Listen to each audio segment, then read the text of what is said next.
வணக்கம் மக்களே. ஸோ எல்லாரும் எதிர்பார்த்துட்டு இருந்தாங்க இந்த வாரம் யார் எலிமினேட் ஆக போகிறா அப்படின்ற மாதிரி பல கன்ஃபியூஷன் நமக்குள்ளேயும் இருந்தது. இப்போ ஒரு ஃபைனலாக ஒரு தகவல் வந்திருக்கு. கன்ஃபார்ம்டு நியூஸ் தான். ஸோ ஷாக் ஆயிருவீங்க இதை கேட்டால். இப்படிலாம் நடக்குதா எப்பா, எப்பவுமே இதெல்லாம் நடக்காதப்பா, இப்படின்னா கரெக்டாக நடக்குது அப்படின்ற மாதிரி நீங்கள் ஃபீல் பண்ணுவீங்க.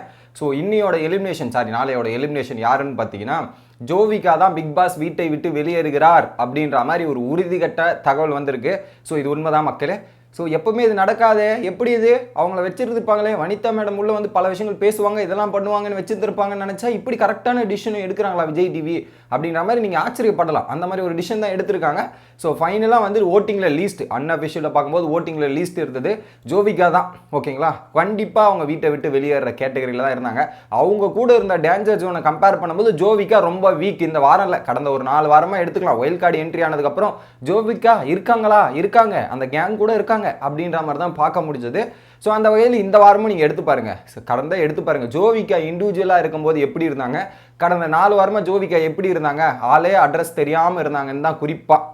அந்த கேங்கில் இருக்கும்போது கூட்டமாக வந்து பேசுவாங்க, கூட்டமாக பாயிண்ட்டை பேசுவாங்க, கூட்டமாக திட்டம் போடுவாங்க, கூட்டமாக செயல்படுவாங்க, இதெல்லாம் பண்ணுவாங்க. நேற்று அந்த கேங்குன்ற பேருக்கே கடைசி நல்ல கண்டென்ட் எதனா கொடுக்கலாம் அப்படின்ற மாதிரி முயற்சி பண்ணி கொடுத்தாங்க. பட் அதுக்கே அவங்களே ஆப்பு வச்சுக்கிட்டாங்க ஒரு இடத்துல. என்னன்னா, நான் அந்த கேங்கு தான், ஆனால் நீ கேங் சொல்லக்கூடாது, எப்படி நான் கேங்கு தான் அந்த கேங் சொல்லக்கூடாது அப்படின்ற மாதிரி நீயே வந்து மாட்டிக்கிறியம்மா வாயை கொடுத்து அப்படின்ற மாதிரி தான் இருக்குது. ஸோ இந்த மாதிரி பல விஷயங்கள். ஸோ குறிப்பாக இந்த வார காலங்களை எடுத்து பாருங்கள். ஸோ ஒரு நாமினேஷனில் இருக்கீங்க, இதெல்லாம் தெரியுது. நம்ம எதனா பண்ணணும் போது நீங்கள் என்ன பண்ணணும் பார்க்கணும். என்ன பண்ணாங்க, ஸோ எபிசோடில் போடப்பட்ட வீடியோக்கெலாம் என்ன, டெய்லியும் ஒரு தூங்குற வீடியோ கிளிப் தான் போட்டாங்க. டெய்லியும் ஒரு தூங்குறது நாய் குலைக்கிறது. இது மட்டும் தான் எபிசோட்லேயே போட்டாங்க. லைவ்லேயே தான் நடந்தது. பெருசாக ஒன்றும் இல்லை ஜோவிகா கிட்ட இருந்து. அவங்க கூட இருந்த மெம்பர்ஸ்லாம் கணக்கு பண்ணுங்களேன். ஒரு பக்கம் கூல் சுரேஷ் இருக்கட்டும், சூப்பராக பண்ணார் இந்த வாரம். எல்லா இடத்துலையுமே அவருக்கு எங்கே ஸ்கோரிங் ரேட் இருக்கோ, அவருக்கு ஸ்கோரிங் ரேட் வருதோ இல்லைங்க, அதை உண்டாக்கி அவர் ஸ்கோர் பண்ணுறாரு. எல்லா இடத்துலையுமே உண்டாக்கி ஏதோ ஒரு பேசு பொருளாக ஆயிடுறாருல, வாரம் அழுகுறாரு. ஆனால் ஒரு பேசு பொருளாக மாறியாவது கூல் சுரேஷ் இருக்கார்ல, அது நல்லது கெட்டதுன்னு வச்சிரும். ஆனால் ஸ்க்ரீன் ப்ரெசன்ஸ், மக்களுக்கு தெரிகிற மாதிரி ஒரு ஸ்க்ரீன் ப்ரெசன்ஸ் இருக்குது பார்த்தீங்கன்னா, அந்த சைஸை வந்து அழகாக பிடிச்சி ஜாலியாக உட்காந்துறாரு கூல் சுரேஷ். அதே ஃபார் எக்ஸாம்பிள் விக்ரம் கூட எடுத்துங்க. இந்த வாரம் ஒரு டே பை டே, ஸோ கடந்த ஒரு 2 வாரமாக விக்ரம் கிட்டேருந்து நான் நல்ல இம்ப்ரூவ்மெண்ட் பார்க்குறேன். வாய்ஸ் அவுட் பண்ணுறாரு.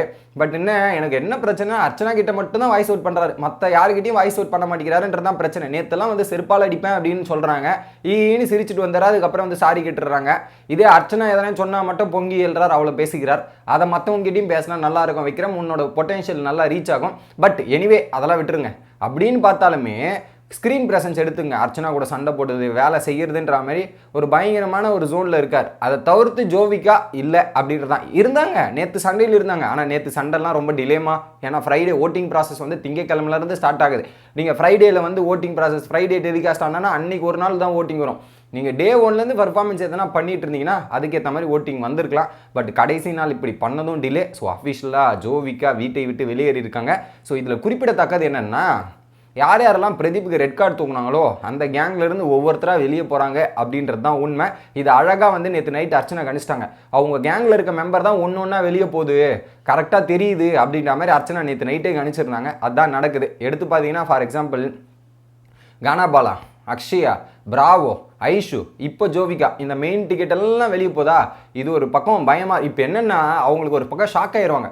எந்த ஒரு கண்டஸ்டன்ஸும் இப்போ கமல் சார் நாளைக்கு கேட்பார், யாருப்பா எலிமினேட் ஆக போகிறா அப்படின்னு கேள்வி கேட்டாங்கன்னா இவங்கெல்லாம் என்ன தெரியுமா சொல்லுவாங்க, சார் கூல் சுரேஷாக இருக்கும் சார், விக்ரமா இருக்கும் சார் அப்படின்ற மாதிரி சொல்லுவாங்க. ஒருத்தர் வாயிலிருந்து ஜோவிகாவோட பேர் வரப்போகிறதில்ல. நீங்கள் வேணால் நோட் பண்ணிங்க, ஒருத்தரும் ஜோவிகாவோட பேர் சொல்ல போகிறதில்ல. எடுத்து காமிச்சோன்னே ஜோவிகான்னு அப்படியே ஷாக் ஆகிட்டு எல்லாம் அப்படியே உட்காந்துருவாங்கன்னு நான் நினைக்கிறேன். உங்களோட கருத்து என்ன அப்படின்றத கமெண்ட் பண்ணுங்கள். வீடியோ பிடிச்சதை லைக்